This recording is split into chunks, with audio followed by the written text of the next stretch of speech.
പലതരത്തിലുള്ള മറ്റുള്ള റിയാക്ഷൻസ് ഒക്കെ ആൾക്കാരിൽ നിന്നുണ്ടായിട്ടും അത് നിലനിർത്താൻ എങ്ങനെയാ സാധിക്കുന്നത്?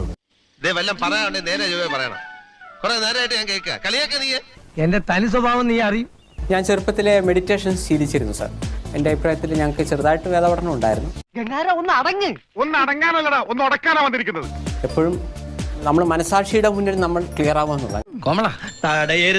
നമ്മൾ ലോകത്തെ മുഴുവൻ ആളുകളും നമ്മൾ ശരിക്കും ഒരു കള്ളനാവുകയും ലോകത്തെ മുഴുവൻ ആളുകളും നമ്മൾ ഭയങ്കര സംഭവം എന്ന് പറഞ്ഞാൽ ദൈവമേ മൂർഖനെയാണല്ലോ ചവിട്ടിയത്. നമുക്ക് രാത്രി ശരിക്കും കിടന്നുറങ്ങാൻ പറ്റില്ല. കാരണം മനസാക്ഷിയുടെ മുന്നിൽ നമ്മൾ കള്ളനാണ്. ഇത് എന്നെ ഉദ്ദേശാണ്, എന്നെ തന്നെ ഉദ്ദേശാണ്, എന്നെ മാത്രം ഉദ്ദേശാണ്. അറ്റ് ദ സെയിം ടൈം നമ്മൾ വളരെ കറക്റ്റ് ആവുകയും ലോകത്തെ മുഴുവൻ ആളുകളും നമ്മളെ കല്ലെറിയുകയാണെങ്കിലും നമുക്ക് രാത്രി ഉറങ്ങാൻ പറ്റും.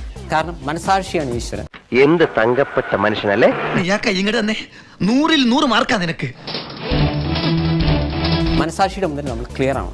അങ്ങനെ പരമാവധി ഞാൻ 100% ക്ലിയർ ആണെന്ന് പറഞ്ഞാൽ എല്ലാം തേഞ്ഞാണെന്ന് ഞാൻ പറയുന്നില്ല. ഇതാണ് ചില മുതലാളിമാരുടെ എളിമ എന്ന് പറയുന്നത്. എളിമ. പക്ഷേ ഭൂരിഭാഗം ഒരു 95% വരെ ഞാൻ ചെയ്ത കാര്യങ്ങൾ എനിക്ക് കൺവിൻസിംഗ് ആണ്. ഇതിനെപ്പറ്റി നീ തോന്നിയ ദിവസം പറഞ്ഞത് എന്റെ അറിവില്ലായ്മ കുറവുണ്ട് അങ്ങനെ പറഞ്ഞു പോയതാണ്. കൂടുതൽ വിശദാംശങ്ങൾ ഈ ഷോയ്ക്ക് ശേഷം ശ്രീ വി കെ ശ്രീരാമന് ശ്രീ സന്തോഷ് പണ്ഡിറ്റിനോട് അന്വേഷിച്ച് കണ്ടുപിടിക്കാവുന്നതാണ്. ഇത്ര തന്നെ ധാരാളമാണ്. ശരി, ഒരു വിഷയം അവന്റെ ഇടിയെന്ന് വെച്ചാ എനിക്ക് ഓർക്കാൻ കൂടി പോയി.